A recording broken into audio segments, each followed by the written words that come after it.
भगवत गीता का अर्थ होता है भगवान द्वारा गाया हुआ गीत, और उस भगवत गीता पर आधारित जो धर्म है उसका अर्थ होता है भगवत धर्म, यानी भगवान द्वारा दिया गया धर्म।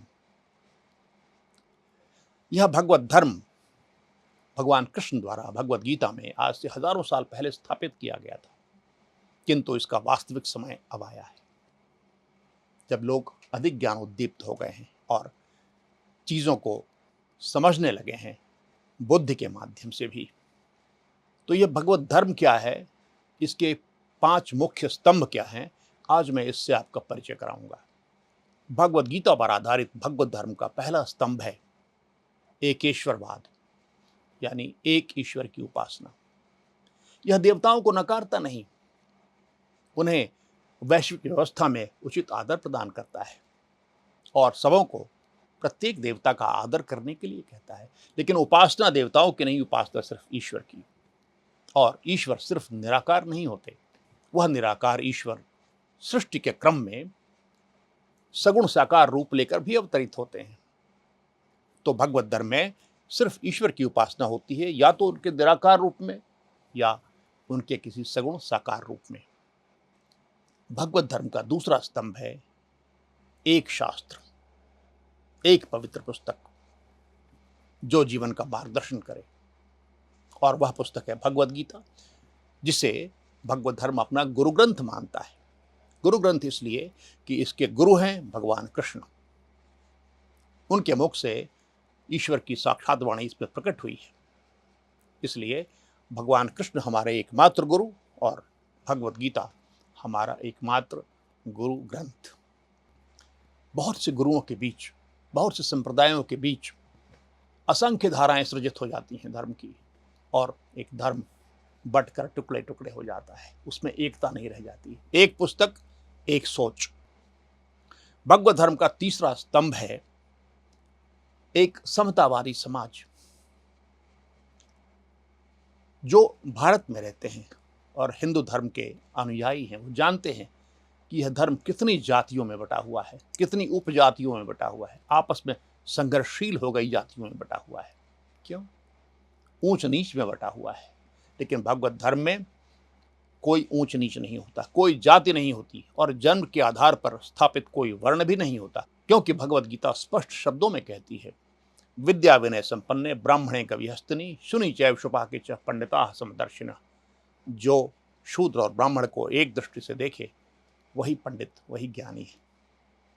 और कहीं भी भगवत गीता में जन्म से वर्ण को नहीं जोड़ा गया, गुण कर्म और स्वभाव से जोड़ा गया है। भगवत धर्म का चौथा स्तंभ है अपने अनुयायियों का संपूर्ण निर्माण, उनके जीवन का संपूर्ण निर्माण। यह सनातन धर्म की पुरातन आस्था धर्म अर्थ काम मोक्ष 4 पुरुषार्थों को सभी जगह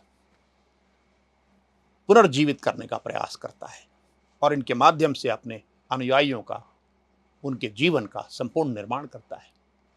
इसीलिए जो भगवत धर्म के आराधनालय हैं, जिन्हें गीता धाम कहा जाता है, वहां सिर्फ गीता का मंदिर नहीं होता, सिर्फ नारायण का मंदिर नहीं होता, वहां अनिवार्य रूप से एक गरीबी निवारण केंद्र भी होता है, एक कला संस्कृति खेलकूद केंद्र भी होता है सांस्कृतिक पुनरुत्थान के लिए, एक गुरुकुल भी होता है बच्चों के संपूर्ण निर्माण के लिए।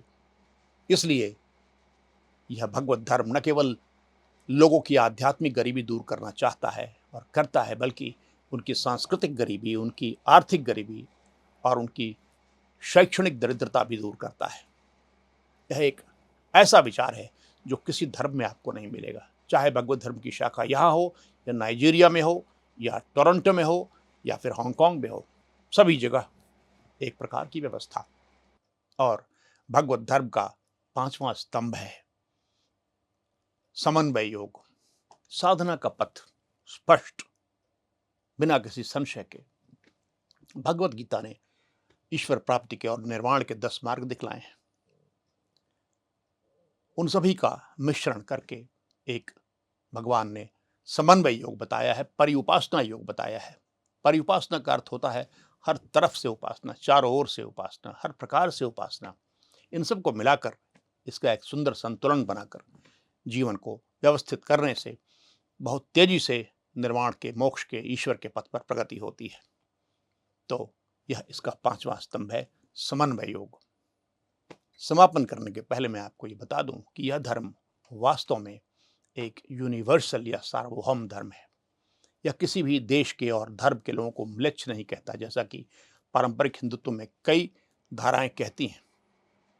इसमें सभी आ सकते हैं, किसी नस्ल के, किसी देश के, किसी धर्म के लोग। धर्मांतरण का विधान इसमें है, जो सनातन धर्म की पारंपरिक धारा में कहीं भी नहीं है। किंतु भगवत धर्म में ऐसी कोई समस्या नहीं है, क्योंकि यहाँ जाति होती ही नहीं है।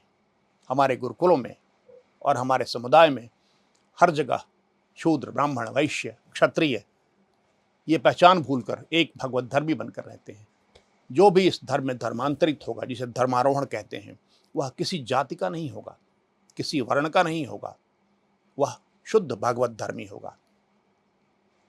और अंत में मैं आपको ये बता दूं, इसका मूल मंत्र क्या है, आप्त वाक्य क्या है, मूल सिद्धांत क्या है। वह है श्री कृष्ण की वाणी, श्री राम का चरित्र और श्री हरि की शरणागति। हरि शरणम। हरि शरणं